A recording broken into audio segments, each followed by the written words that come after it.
Usai tanda tangan cerai, ibu mertua menyuruh aku pergi dari rumah. Aku membuka brankas besar dan mengambil semua dokumenku. Tak lama kemudian, mobil mewah datang. Dengan cepat, mereka langsung menyindir, mau pamer apa sekarang? Namun mereka tidak tahu bahwa besok mertua akan mengetahui semuanya. Aku laras seorang perempuan yang malam. Ini harus menyaksikan seluruh dunia yang kubangun dengan tetesan keringat dan air. Mata runtuh dalam sekejap mata. Di ruang tamu kediaman Mahendra yang megah, gaung ketukan palu hakim dari pengadilan agama siang tadi seolah masih terngiang jelas di musik telingaku, meresmikan akhir dari pernikahan 6 tahunku bersama Gibran Mahendra. Tahun bukanlah waktu yang singkat untuk merajut asa, namun malam ini waktu seolah berhenti dan mengkristal musik, menjadi sebongkah belati yang siap menghujam jantungku. Di sekeliling meja marmer yang dingin, tatapan sepasang mata elang milik ibu Widya, mantan ibu mertuaku dan senyum. Sinis kisah, musik. Mantan adik iparku seakan menguliti sisa-sisa harga diriku tanpa ampun. Mereka memandangku seolah-olah aku adalah noda kotor yang harus segera dibersihkan dari lantai rumah mereka yang mewah. Gibran, pria yang dahulu, berjanji di hadapan Tuhan untuk selalu melindungi dan menghargaiku. Musik. Hanya duduk membisu di sudut ruangan, dengan kepala tertunduk dalam. Ia meremas musik jemarinya sendiri, tidak berani menatap mataku, apalagi mengeluarkan sepatah kata musik pun untuk membelaku. Kepenggecutannya malam ini menjadi hantaman paling telak bagi musik. Jiwaku meremukkan sisa-sisa rasa hormat yang pernah kupelihara untuknya. Tidak ada lagi pembelaan atau kehangatan yang dulu sering ia musik tunjukkan. Yang tersisa hanyalah seorang pria asing, bertubuh rapuh yang sepenuhnya tunduk di bawah ketiak musik ibunya yang berhati kulas. Di bawah kendali penuh Ibu Widya, musik, Gibran melepaskan perannya sebagai seorang suami dan membiarkan istrinya dihakimi secara musik keji di depan matanya sendiri. Ibu Widya dengan gerakan kasar melemparkan selembar kertas putih musik ke hadapanku hingga menimbulkan suara desiran yang tajam di keheningan malam. Surat pengosongan rumah. Musik, sebuah perintah mutlak yang menandakan bahwa aku tidak lagi memiliki hak atas sejengkal pun tanah musik atau sebutir debu di tempat ini. Kertas itu mendarat tepat di depan jemariku yang gemetar, menahan amarah. Namun musik, aku menolak untuk memperlihatkan setitik pun kelemahan di hadapan para pemangsa yang lapar musik akan penderitaanku.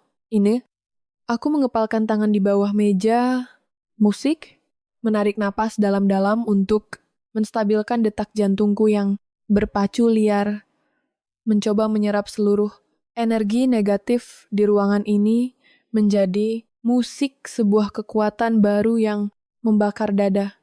Keisa melipat kedua tangannya di dada dengan angkuh, lalu mencibir dengan suara melengking musik yang memekahkan telinga, melontarkan kalimat-kalimat penuh racun untuk menghancurkan mentalitasku. Ia mengatakan bahwa akhirnya Benalu di keluarga mereka tersingkir musik juga. Sebuah tuduhan keji yang membuat darahku berdesir hebat. Mereka semua seolah buta dan dengan sengaja melupakan sepotong kenyataan besar bahwa akulah seorang musik, arsitek yang selama ini mereka remehkan dan anggap penumpang hidup yang telah memeras otak malam demi malam hingga kurang tidur demi membesarkan nama perusahaan keluarga Mahendra. Tanpa rancangan-rancanganku yang memenangkan berbagai tender besar, rumah megah, tempat mereka musik berpijak saat ini, bahkan mungkin tidak akan pernah ada. Ibu Widya maju selangkah. Napasnya yang memburu menebarkan aroma kebencian yang begitu musik pekat di udara, lalu menegaskan dengan suara penuh ancaman bahwa aku harus angkat kaki dari rumah. Ini malam ini juga. Beliau, musik bahkan dengan tidak berperasaan hanya memberikan batas waktu hingga jam 9 pagi keesokan harinya bagi diriku untuk mengemas seluruh pakaian dan barang pribadi. Musik, tidak ada toleransi sedikit pun tersisa di dalam hati wanita tua itu. Baginya, aku hanyalah sebuah barang rongsokan yang harus segera dibuang ke tempat sampah sebelum fajar menyingsing mengabaikan fakta bahwa aku telah melayani keluarganya dengan tulus sepanjang 6 tahun terakhir. Musik, Ketakutan terbesar mereka malam ini sungguh terdengar menggelikan sekaligus menjijikan di telingaku. Dengan nada menuduh yang sangat kencang, musik, Ibu Widya memperingatkanku agar tidak menyentuh atau mencuri barang-barang mewah maupun perhiasan yang ada di dalam rumah ini. Seolah-olah aku adalah seorang kriminal kelaparan yang berniat menjara harta kekayaan mereka. Keisaya menimpali dengan tawa mengeyek yang merendahkan musik, lalu memanggil pelayan rumah untuk mengawasi setiap gerak-geriku sewaktu aku berkemas nanti, memastikan tidak musik. Ada satu sendok perak yang berpindah tempat ke dalam koperku. Penghinaan yang bertubi-tubi musik ini terasa begitu tajam. Namun aku menolak untuk menangis. Aku tahu pasti musik, air mata yang tumpah hanya akan menjadi bahan bakar bagi kepuasan ego mereka. Musik yang serakah dan picik. Dengan perlahan dan penuh wibawa, aku menegakkan punggungku, mengangkat musik, kepala setinggi mungkin untuk menunjukkan bahwa jiwaku tidak dapat mereka patahkan musik semudah itu. Kutatap mata Ibu Widya dan Keis satu persatu dengan pandangan mata yang sedingin musik es membuat sorot. Kemenangan di wajah mereka sedikit menyusut karena terkejut melihat ketegaranku. Aku meraih pena musik hitam yang tergeletak di atas meja. Lalu dengan satu tarikan napas yang musik mantap, kutandatangani surat pengosongan rumah tersebut tanpa ada keraguan sedikit pun. Detik ini musik juga aku melepaskan. Nama besar Mahendra yang selama ini mengikatku dalam sangkar emas yang penuh. Dengan duri tak kasat mata, aku sama sekali tidak melirik ke arah Gibran. Musik saat melangkah pergi. Karena bagiku pria itu sudah sepenuhnya mati dan menjelma menjadi abu di dalam hatiku. Musik, aku membalikan badan dengan gerakan yang anggun, membiarkan langkah kaki. Telanjangku terdengar tegas menggema di atas lantai marmer yang dingin, meninggalkan ruang tamu yang penuh. Dengan atmosfer kemunafikan tersebut, aku berjalan lurus menuju ruang kerjaku yang terletak di ujung koridor panjang, lalu menutup pintu kayu jati yang kokoh. Itu rapat-rapat musik dan memutar anak kuncinya dari dalam hingga terdengar suara klik yang mengunci seluruh dunia luar. Musik, suasana sunyi yang pekat seketika, mendekapku dengan hangat memisahkan diriku dari pusaran racun dan caci maki yang masih tersisa di luar sana. Di dalam ruangan yang remang-remang ini, di bawah bayang-bayang badai yang mulai berkecamuk di luar jendela kaca besar, aku menghembuskan napas panjang yang telah lama kutan di dalam dada. Dadaku tidak lagi terasa sesak oleh kesedihan atau penyesalan atas perceraian ini. Musik melainkan berdegup kencang oleh sebuah tekad baru yang menyala-nyala bagai api unggun di tengah kegelapan. Musik, mereka mengira telah berhasil mengusir seorang wanita rapuh yang tidak memiliki apa-apa. Namun mereka sama sekali tidak menyadari bahwa malam ini adalah awal dari skenario keruntuhan dinasti, keserakahan keluarga Mahendra yang akan kutulis dengan tanganku sendiri.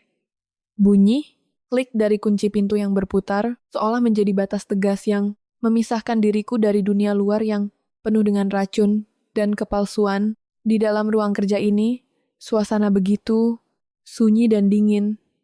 Cahaya lampu meja yang remang-remang memantulkan bayangan tubuhku di dinding, menciptakan atmosfer yang sunyi sekaligus mencekam. Di luar jendela kaca yang besar, musik, langit malam seakan ikut merasakan badai yang sedang bergolak di dalam dadaku.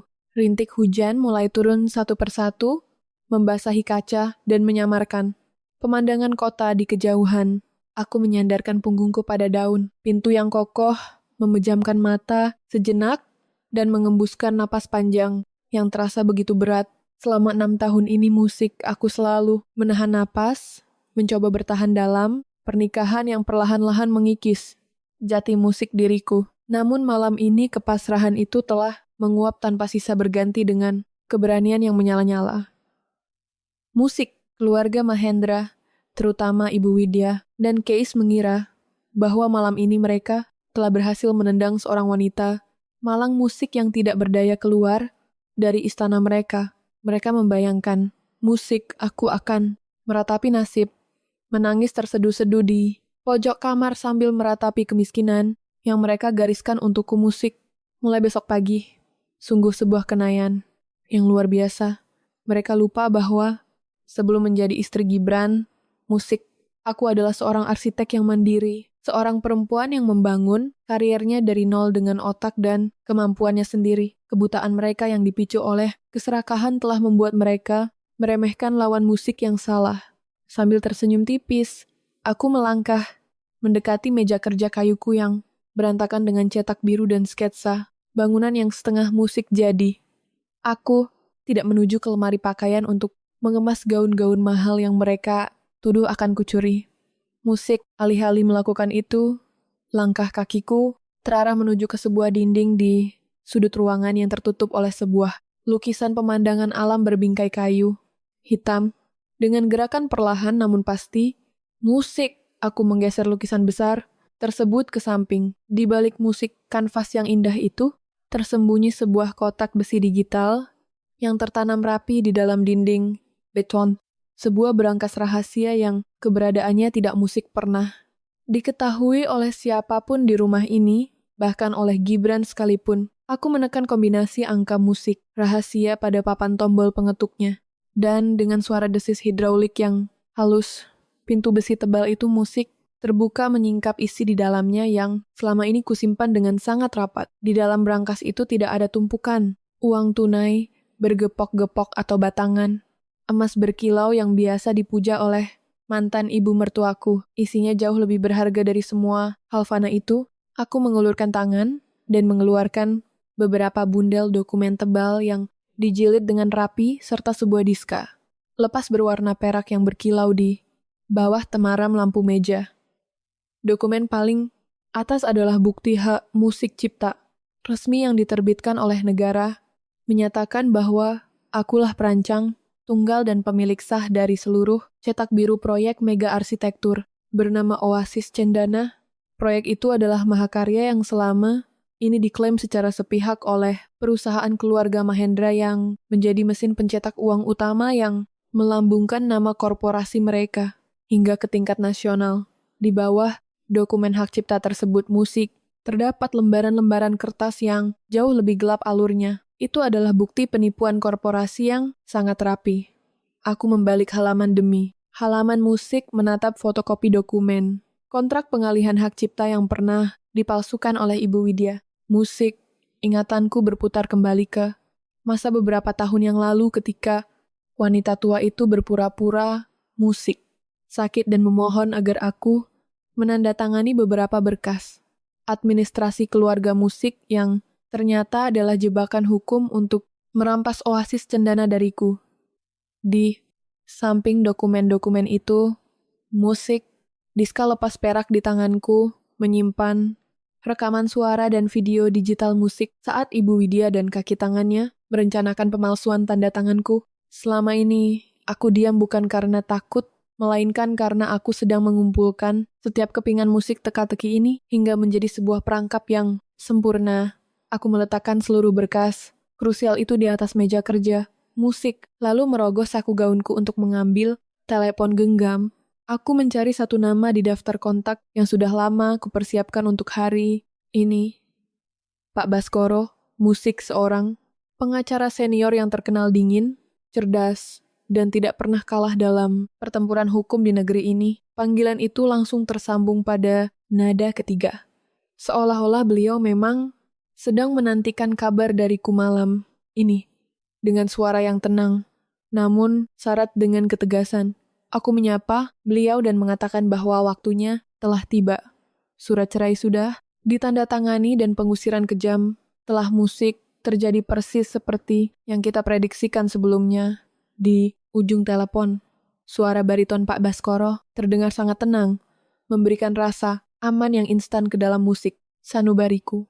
Beliau meyakinkanku bahwa seluruh tim hukumnya telah menyelesaikan penyusunan draft gugatan, musik pelanggaran hak cipta, dan laporan pidana atas dugaan penipuan musik serta pemalsuan dokumen yang dilakukan oleh keluarga Mahendra. Semua musik bukti hitam di atas putih yang kuirimkan sebelumnya telah diverifikasi dan siap didaftarkan.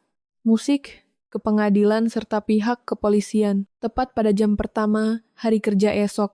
Musik hari, Pak Baskoro juga menambahkan bahwa beliau sendiri yang akan menjemputku keesokan paginya. Musik sebelum batas waktu jam 9 yang ditentukan oleh Ibu Widya. Setelah mengakhiri panggilan, telepon tersebut, musik, aku memasukkan seluruh dokumen berharga dan diska lepas itu ke dalam sebuah map hitam tebal. Musik lalu mengancingkannya dengan rapat. Aku memandang ke arah jendela di mana hujan kini turun semakin deras, memukul-mukul kaca dengan irama yang konstan. Ada perasaan lega yang luar biasa mengalir di dalam pembuluh darahku. Musik, rasa sakit akibat dihina, dituduh sebagai pencuri, dan diusir di tengah malam yang dingin ini lenyap, digantikan oleh kepuasan yang tertahan. Skenario yang mereka buat untuk menghancurkanku musik justru akan menjadi panggung bagi kehancuran mereka sendiri. Malam musik ini aku akan tidur di atas sofa ruang kerja ini dengan nyenyak, membiarkan waktu berputar menuju pagi, hari yang akan mengubah jalannya takdir kami semua untuk selamanya. Fajar menyingsing dengan membawa seberkas cahaya keemasan yang menembus celah-celah gorden ruang kerjaku. Aku terbangun dari sofa dengan tubuh yang terasa bugar. Musik, seolah seluruh beban emosional yang kupikul selama 6 tahun terakhir telah menguap bersama pekatnya malam. Tidak ada air mata yang tersisa. Yang ada hanyalah ketenangan mutlak sebelum badai yang sesungguhnya menghantam kediaman Mahendra. Aku berdiri, musik, merapikan pakaianku dan memastikan map hitam tebal berisi seluruh dokumen berharga itu sudah aman di dalam dekapanku. Di luar koridor lamat-lamat, aku mulai mendengar langkah kaki yang tergesa-gesa, musik disertai suara lengkingan yang sangat kukenal. Tampaknya para sipir egois itu sudah tidak sabar untuk menyaksikan tontonan pengusiranku dari istana mereka. Ketika jarum jam dinding di ruang tamu mulai merayap mendekati pukul 50 menit, aku melangkah keluar dan mendapati Ibu Widya bersama Keisha sudah berdiri tegak di tengah ruangan. Wajah mereka berdua memancarkan kombinasi antara keangkuhan yang meluap-luap musik dan ketidaksabaran yang kentara. Keis melipat tangan di dada dengan pandangan mata yang musik menyapu seluruh penampilanku dari ujung kepala hingga ujung kaki mencari-cari alasan baru untuk melontarkan hinaan. Gibran juga ada di sana, duduk di sofa sudut dengan secangkir musik kopi yang mendingin di tangannya, masih mempertahankan kepengejutan yang sama seperti semalam, yakni menolak musik untuk menatap langsung ke arah mataku. Suasana di ruang tamu mewah itu, musik terasa begitu mencekam, syarat dengan ketegangan yang siap meledak kapan saja. Ibu Widya langsung maju 2 langkah begitu melihat kehadiranku. Musik lalu dengan suara ketus mengingatkan bahwa waktu yang mereka berikan hampir habis. Beliau melirik jam tangannya musik dengan gestur yang dilebih-lebihkan, menegaskan bahwa tepat pada pukul jam 9 pagi. Musik, aku harus sudah melintasi gerbang depan tanpa membawa satun. Barang yang bukan musik haku, Kishaya, menimpali dengan tawa mengejek yang terdengar sangat hambar, memintaku untuk segera memesan musik taksi daring yang paling murah, karena menurutnya seorang janda miskin seperti diriku tidak akan sanggup membayar kemewahan lagi. Mereka berdua begitu menikmati momen ini, merasa di atas angin, dan yakin bahwa mereka telah berhasil memenangkan pertempuran dengan cara membuangku seperti sampah. Musik, aku tidak membalas sepatah kata pun cemoohan mereka, melainkan hanya berdiri, diam dengan senyum tipis yang penuh teka-teki terpatri di wajahku. Ketenanganku yang tidak biasa ini rupanya mulai membuat Ibu Widya merasa tidak nyaman. Alisnya bertaut dan matanya menyipit penuh kecurigaan. Tepat ketika jarum jam dinding berdentang menunjukkan pukul jam 09 pagi, sebuah suara deru mesin mobil yang halus namun bertenaga besar terdengar, berhenti di pelataran depan rumah. Detik musik berikutnya, suara ketukan pintu yang tegas menggema di ruangan itu. Sebelum para pelayan sempat bergerak, musik pintu depan terbuka dan menyingkap sosok Pak Baskoro yang berdiri dengan setelan jas hitam formal yang sangat rapi, didampingi oleh 2 orang asistennya musik yang membawa tas kerja kulit yang tebal. Kehadiran sosok pengacara legendaris itu seketika mengubah atmosfer di dalam ruangan menjadi sedingin es. Ibu Widya dan Keis tampak tersentak, mundur. Wajah angkuh mereka mendadak pias musik saat mengenali siapa pria paruh baya yang memiliki reputasi tak terkalahkan di dunia hukum tersebut. Gibran bahkan langsung meletakkan cangkir kopinya musik hingga menimbulkan denting keras yang bergetar. Di atas meja kaca, Pak Baskoro melangkah masuk dengan wibawa yang luar biasa, memberikan anggukan hormat kepadaku, lalu memperkenalkan dirinya secara resmi sebagai kuasa hukum pribadiku. Keheningan yang mencekam langsung menyelimuti ruang tamu musik saat mereka menyadari bahwa aku tidak sedang dijemput oleh taksi miskin seperti yang mereka impikan, melainkan oleh sebuah armada hukum yang siap melulantakkan keserakahan mereka.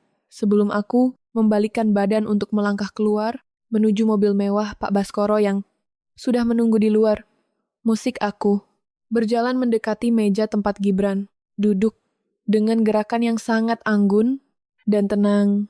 Musik aku meletakkan sebuah map hitam tebal berlogo firma hukum ternama tepat di hadapan mantan suamiku musik tersebut. Aku menatap lurus ke dalam manik matanya yang bergetar ketakutan, lalu menjelaskan musik dengan suara yang jernih, namun syarat dengan tekanan emosi yang dingin bahwa map tersebut berisi surat somasi resmi musik atas pelanggaran hak cipta berat serta laporan pidana terkait penipuan korporasi proyek Oasis Cendana. Aku menegaskan kepada mereka bahwa seluruh bukti hitam di atas putih telah terdaftar di pengadilan pada jam pertama hari ini. Mendengar nama proyek Oasis Cendana musik disebut, wajah Ibu Widya langsung berubah pucat pasi seolah seluruh pasokan darah di tubuhnya mendadak surut. Musik, beliau mencoba membuka mulut untuk memaki atau membantah.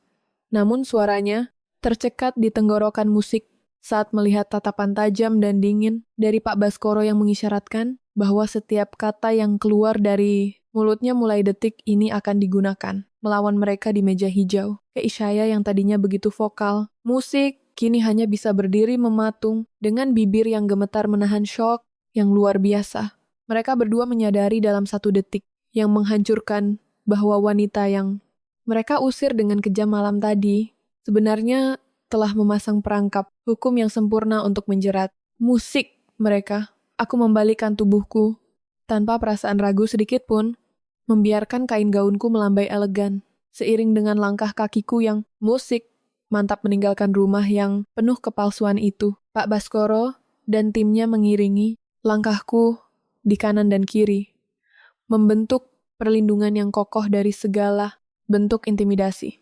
Saat pintu mobil mewah itu ditutup dengan suara dentuman yang solid, musik, aku menatap keluar jendela, melihat siluet keluarga Mahendra yang berdiri membeku di ambang pintu dalam kepanikan yang musik luar biasa. Jam 9 pagi yang mereka rancang sebagai hari pengusiranku yang paling memalukan.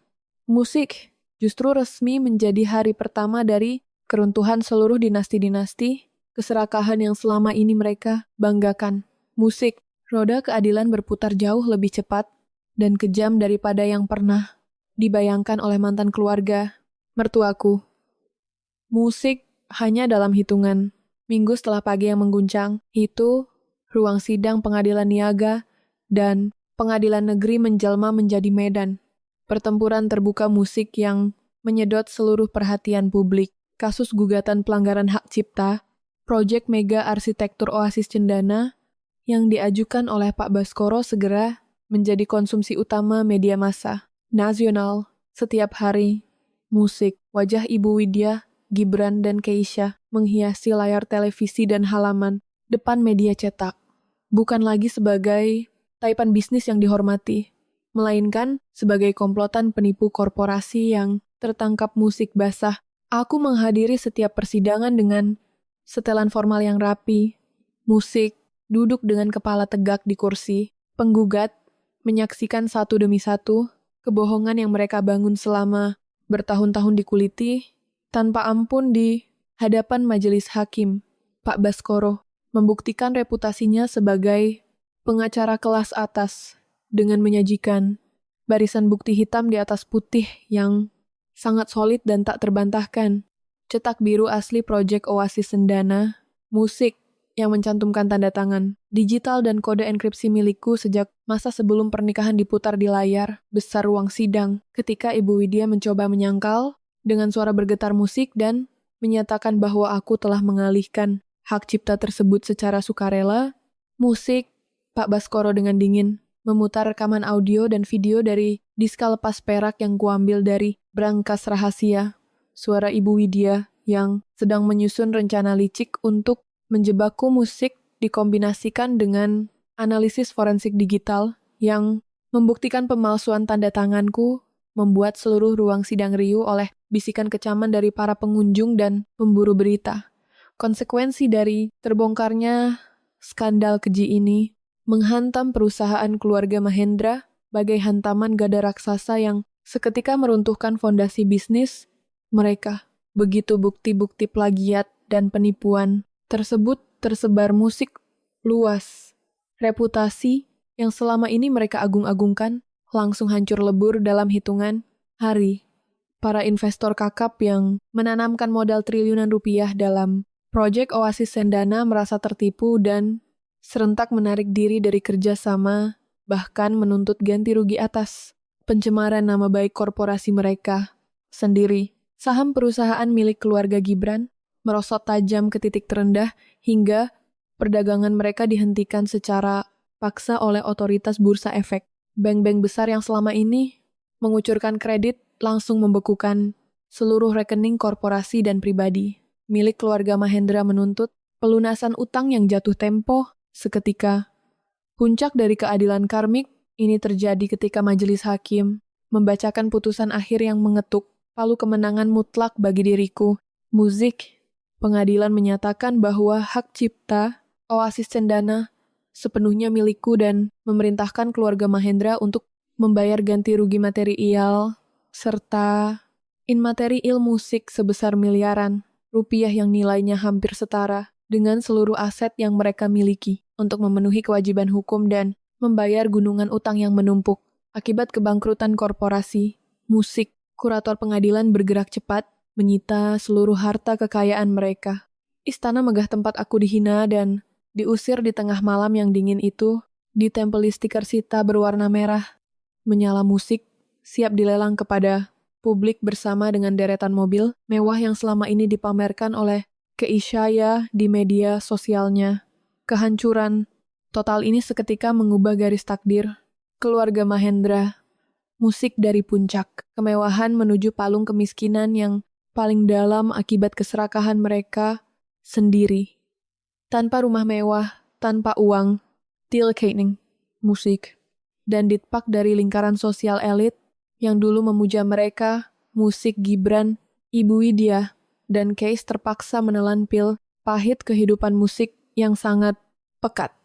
Mereka terdepak ke sebuah rumah, kontrakan sempit musik dan pengap di pinggiran kota yang bising. Tempat di mana mereka harus berbagi ruang dengan aroma jelaga dan dinding berjamur. Gibran yang dahulu duduk manis di kursi direktur utama kini harus membuang gengsinya jauh-jauh. Musik, bekerja, serabutan sebagai agen pemasaran, properti kelas bawah demi mendapatkan komisi kecil untuk menyambung hidup keluarganya dari hari ke hari. Ibu Widya, yang dahulu selalu mengenakan perhiasan berlian berkilau, kini hanya bisa terduduk lemas di sudut ruangan kontrakan, meretapi nasibnya yang berbalik 180 derajat. Musik seraya, menahan rasa malu yang teramat sangat setiap kali berpapasan dengan tetangga sekitar. Sementara itu, Keis yang tidak pernah tahu rasanya hidup susah, terpaksa mengubur dalam mimpi gaya hidup mewahnya. Ia kini harus bekerja musik, menjaga toko kelontong dengan upah harian yang pas-pasan demi membantu, membeli beras dan kebutuhan pokok, menatap foto-foto musik, penderitaan mereka yang sesekali masih lewat di lembar berita.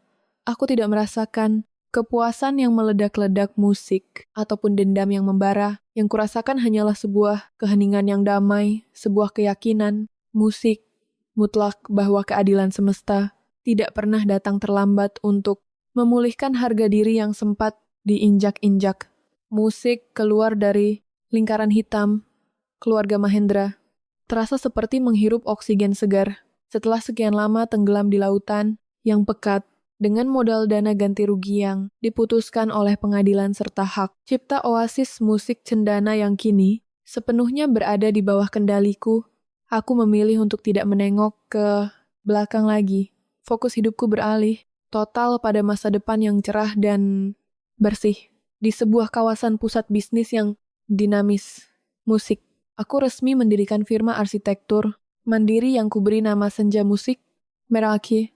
Nama itu bukan sekadar hiasan, melainkan sebuah doa dan representasi dari filosofi hidupku, bahwa senja yang paling indah pun lahir setelah melewati mendung yang gelap, dan meraki berarti melakukan sesuatu dengan keikhlasan, cinta, dan kreativitas yang dituangkan sepenuh jiwa. Proyek Mega Arsitektur, oasis cendana yang dahulu menjadi rebutan dan musik sempat dikotori oleh keserakahan mantan mertuaku, akhirnya kuluncurkan ulang di bawah bendera senja. Musik Meraki.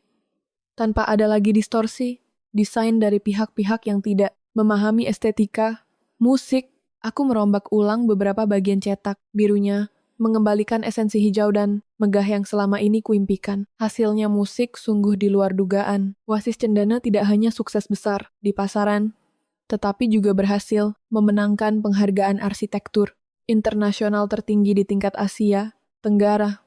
Musik, firma Senja Meraki seketika melejit, menjadi salah satu biro arsitektur paling diperhitungkan. Musik dan namaku dipulihkan sepenuhnya di mata publik sebagai seorang perancang jenius yang berintegritas tinggi. Kesuksesan ini terasa sangat manis musik karena dicapai murni melalui jalur profesionalisme, keahlian, dan kerja keras yang jujur.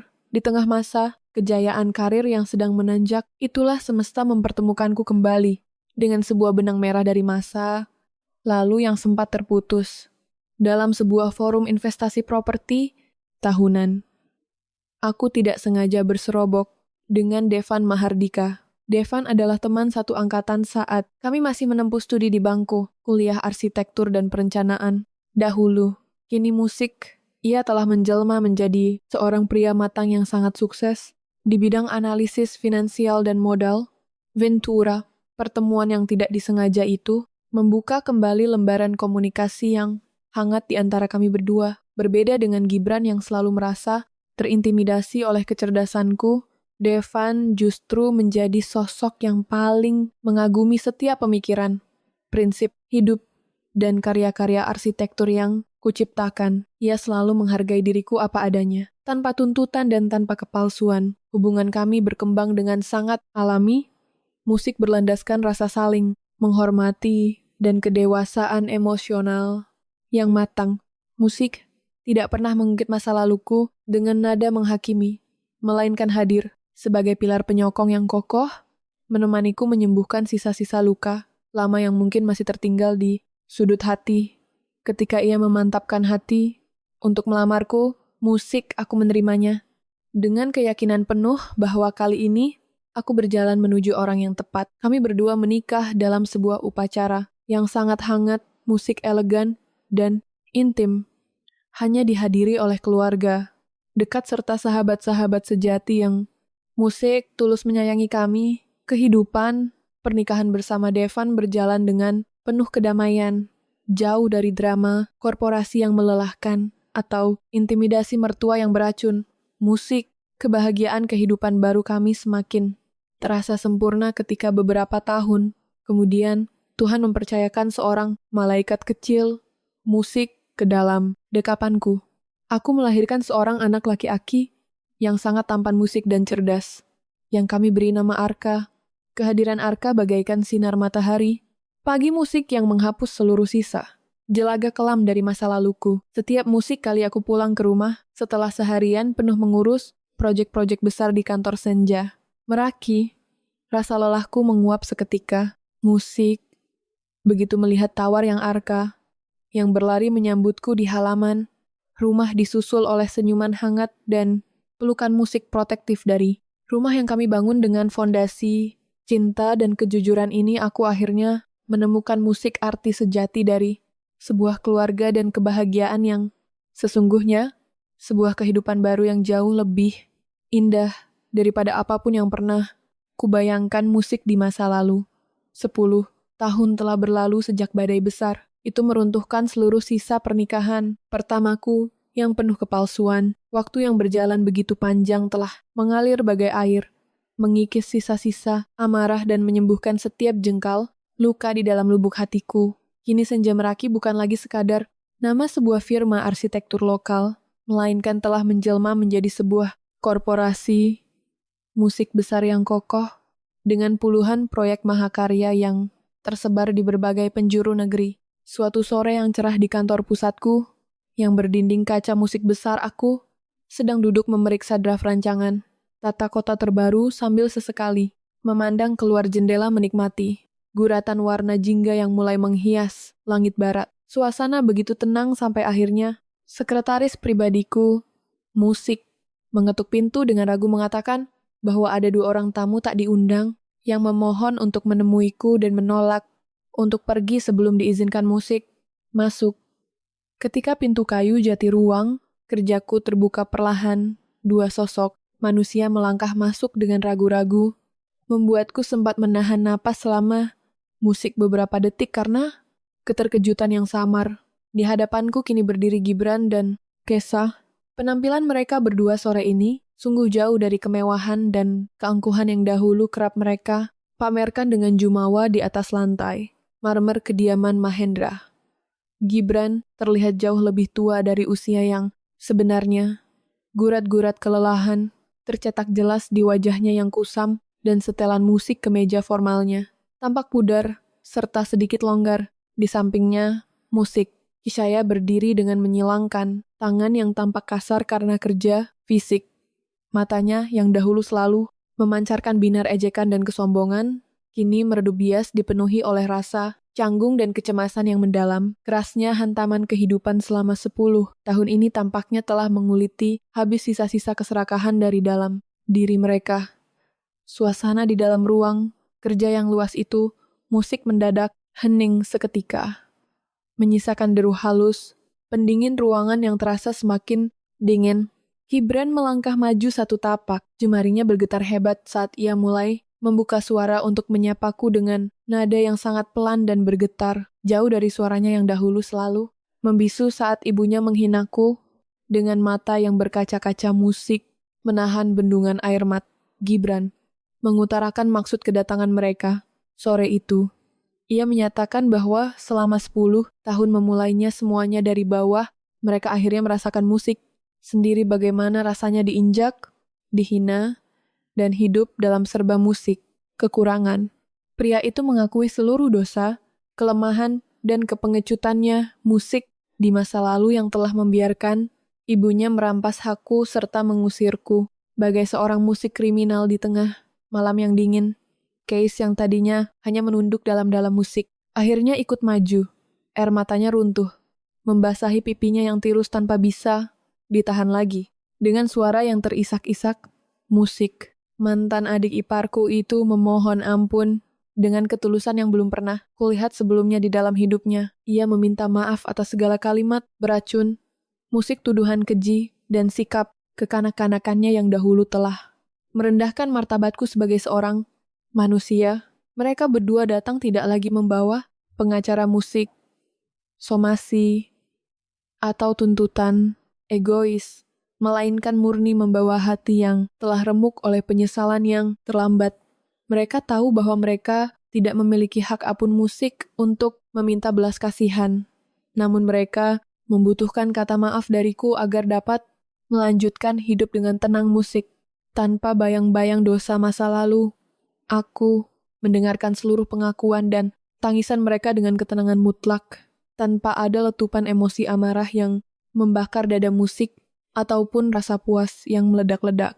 Melihat kejatuhan mereka, pengalaman hidup bersama Devan dan kehadiran Arka telah mendewasakan jiwaku sedemikian rupa. Membuatku menyadari bahwa memelihara dendam lama musik hanya akan mengotori kedamaian yang sudah susah payah ku bangun. Aku menghembuskan napas panjang, lalu dengan sebuah senyuman tipis yang tulus, aku menganggukkan kepala dan mengatakan, musik, bahwa aku telah memaafkan mereka berdua, termasuk Ibu Widya sejak bertahun-tahun yang lalu. Kata maaf itu kuberikan dengan musik. Ikhlas bukan karena mereka pantas mendapatkannya, melainkan karena jiwaku berhak mendapatkan pembebasan musik sejati dari belenggu masa lalu yang kelam. Mendengar kata, maaf keluar dari bibirku, tangis musik, Kesya semakin pecah, dan Gibran tampak menghembuskan napas lega yang teramat, sangat seolah sebuah batu besar baru saja diangkat dari atas dadanya. Musik, namun sebelum mereka melangkah lebih jauh untuk mencoba menjalin kembali hubungan lama atau meminta tempat di dalam kehidupan baru, aku mengangkat tangan kananku dengan, namun sangat tegas. Aku menjelaskan dengan untaian kalimat yang jernih bahwa memaafkan musik tidak berarti menerima mereka kembali ke dalam jalanku. Batas-batas diri itu harus tetap berdiri dengan kokoh. Masa lalu kami telah selesai dan jalanku kini sudah sepenuhnya berbeda.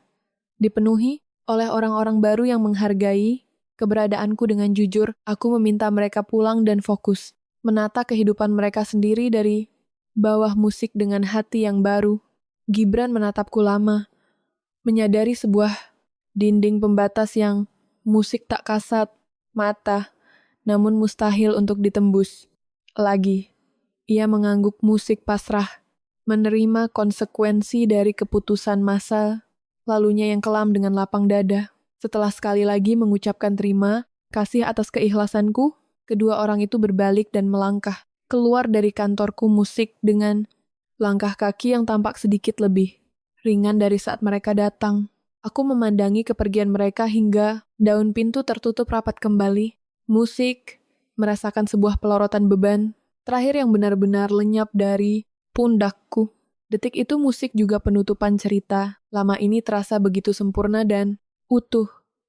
Tidak lama setelah mereka pergi, pintu ruangan kembali terbuka dan menyingkap dua sosok yang menjadi sumber kebahagiaan sejatiku saat musik ini. Devan masuk dengan senyuman hangatnya yang menenangkan, menuntun tangan Arka, yang langsung berlari riang menuju arahku sambil berseru memanggil ibunya. Aku berlutut menyambut pelukan hangat dari anak laki-lakiku yang cerdas, sementara jemari kokoh Devan mengusap bahuku dengan penuh kasih sayang, seolah menegaskan bahwa aku aman di dalam dekapan mereka. Kami bertiga berjalan beriringan keluar dari gedung senja Meraki, melangkah di bawah langit sore musik yang menyala indah dengan warna keemasan yang sempurna. Di dalam pelukan keluarga kecilku ini, musik, aku tahu bahwa aku telah memenangkan segalanya. Kebebasan yang mutlak, musik, hak cipta, yang berdaulat, dan kebahagiaan sejati yang tidak akan pernah bisa direnggut oleh siapapun lagi.